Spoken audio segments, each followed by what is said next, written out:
Hello, dear souls.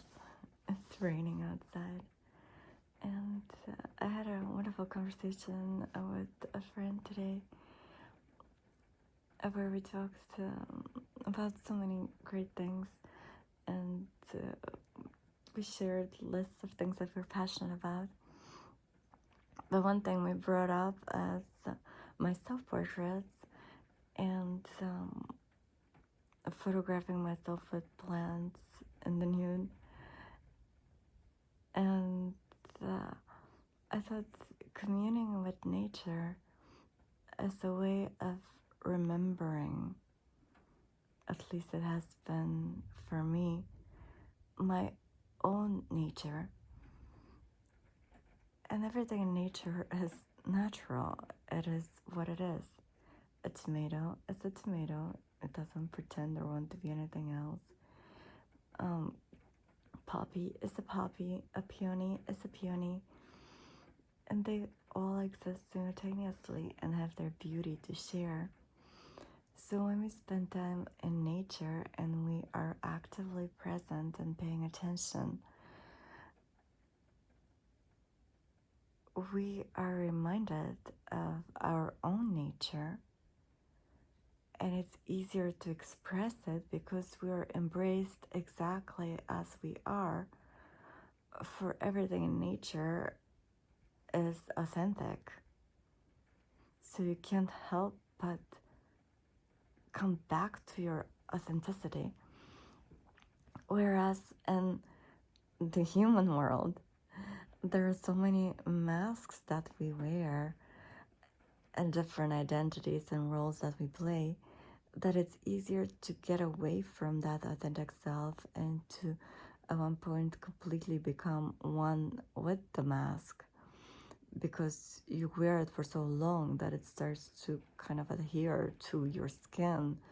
And if you only take it off at night, let's say, you're just so used to being that character.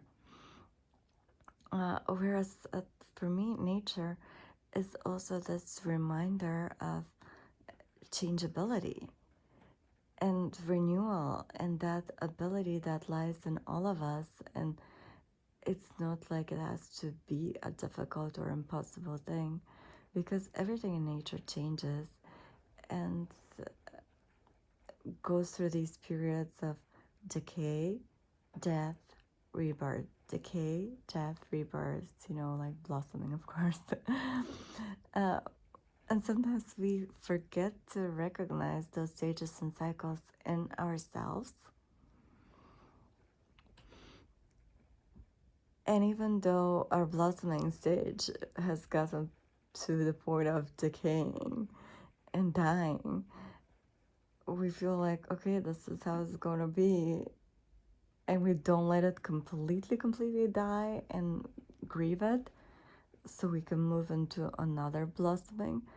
But we exist in that space of not really alive and not really dead, but kind of stagnant and complacent, because we're afraid to completely let go,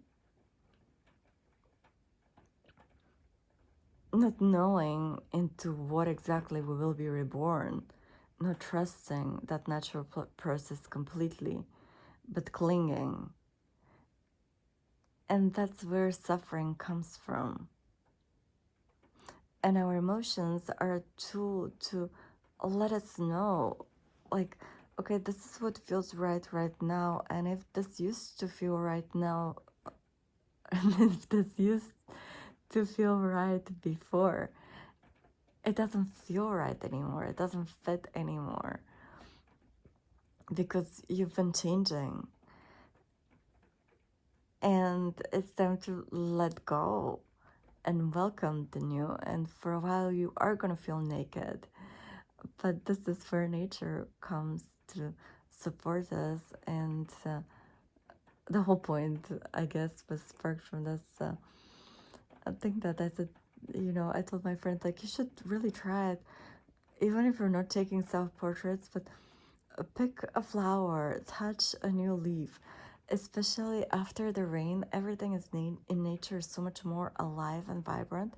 So if you go for a walk after the rain, a walk in nature, and touch, like, even if it's a blade of grass or a leaf on a tree or a flower petal, and for a moment just lose yourself in it and that contact and be completely present, and don't think like this is whatever tree or like this is whatever, but just feel. And in that feeling, you're going to remember, and you're going to have like this intense joy of just being your natural self, being excited by those little things, being present, being at one, because this is who we are. We are part of nature. We are nature. Our nature is cyclical. Our nature is to constantly die and be reborn in this one life, and to be many things, to have many lives, and to continuously learn how we can express more love, be that love that we know that we are, be that light, while at the same time embracing the limitations that come with the human body and having a finite vessel for our infinite soul. And it's in that paradox between staying the same, wanting to change, between life and death, between light and dark, between pain and joy, between all of the seeming opposites, that sacred union is achieved, realizing that we're all of it and none of it at the same time. And what seemingly contradicts each other is just part of that oneness. And if we don't have the one, we cannot ever have the other and experience that physical world and the world of contrast. That's the soul wants to come here. It wants to live this life in a body. It wants to experience the pain and the suffering and the death and the disgust and all of the horrible things, because they're the doorway for all of the wonderful things. And if we don't have one, how can we ever have the other and appreciate it? It's never possible. And rain is wonderful, and sunshine is wonderful, and lightning is amazing, and it makes you feel alive, and peacefulness is amazing, and all of it is beautiful, and all of it is love, and love is who we are. Okay, good night. And yeah, the whole purpose is connect with nature and get some flowers, pick some flowers, be naked with them, have them pressed against your skin, see what you feel, remember who you are, and enjoy being here, enjoy being human, because why not?